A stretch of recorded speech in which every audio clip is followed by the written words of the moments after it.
There has been rumors all day that the Lakers are on the verge of signing Dan Hurley to be their new head coach, that they're working up an agreement with him right now. He hasn't accepted it yet, but they're really close. That's the vibes we're all getting from all the NBA insiders, from Woj to Shams to all those other guys.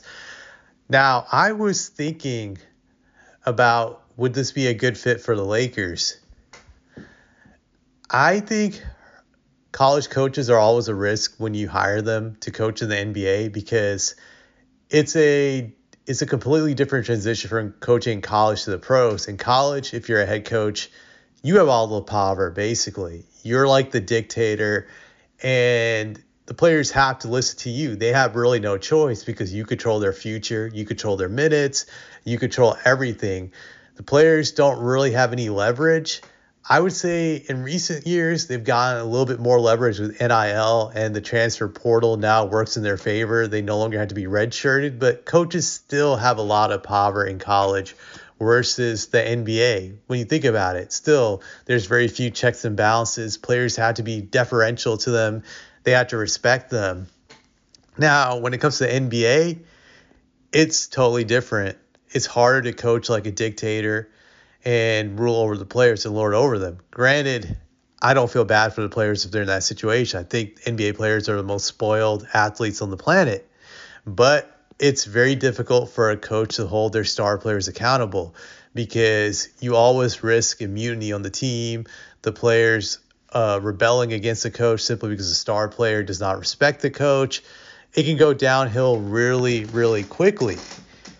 I'm thinking in this situation, with Hurley coaching the Lakers, it's going to be harder for him to be successful, because I also had to mention this point. I think if you're a college coach, you really want to coach a young team where you don't have guys who are veterans who've been in the league for like several 8 years, 10 years, around that span, because they're definitely not going to respect you. You want to be on a team where you have rookies, second year, third year players, fourth year players at max, because they're still really green. You can still get their respect despite not being experienced as being an NBA coach. Now with the Lakers, LeBron is like a super vet. Just he's been in the league for 20 years. He is, I'm going to say, former superstar. I don't think he's a superstar anymore. I know people are going to hate on that, but I'm going to say he used to be a superstar. He still has that legacy of being a superstar. People still think he is one. To me, he's just an all-star player at best now, but he has that ego, that legacy, that he's definitely not going to give Hurley deferential treatment. Neither is Anthony Davis. Those guys are just too experienced to do that.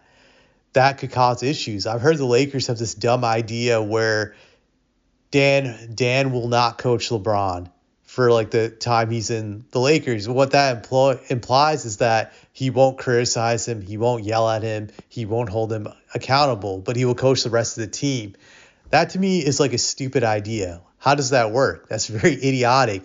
If you can't coach all 12 of your guys, then it's hard to get the team to buy in and respect you. If they just see him as another pushover for LeBron, they'll just tune him out. He will definitely fail in that situation. I don't see how he can succeed in that. I think the Lakers are trying to have their cake and eat it too. They want to keep LeBron, not because I think they even believe they can win with him. Maybe they are delusional, but they just feel they have to have a star player, a cash cow to sell tickets because they're the Lakers and they always have stars. But to me, this is really stupid. They should just tear off the scab and not resign LeBron if they want to bring in a young and inexperienced coach like Hurley. It just does not make any sense. He doesn't coincide with LeBron's timeline. That's why I think this would be a very stupid hiring for the Lakers. Granted, I don't care. I'm not a Lakers fan, but to me, it just makes no sense. You only bring in an experienced coach when it comes to coaching a very young team. That's really the best time to bring in one, not when it comes to a team that has older stars like LeBron and AD. I think this will be an epic fail if the Lakers go through with this hiring. Do I blame Hurley for signing the Lakers? No, it's free money. It's actually a better environment to coach in the pros because you get fired. Well, you get the money. Also, in the pros, you're not having to recruit players. You're not having to deal with NIL. I've heard that's a headache for all these college coaches. So I could see this could be just a quick cash grab for Dan. in this situation.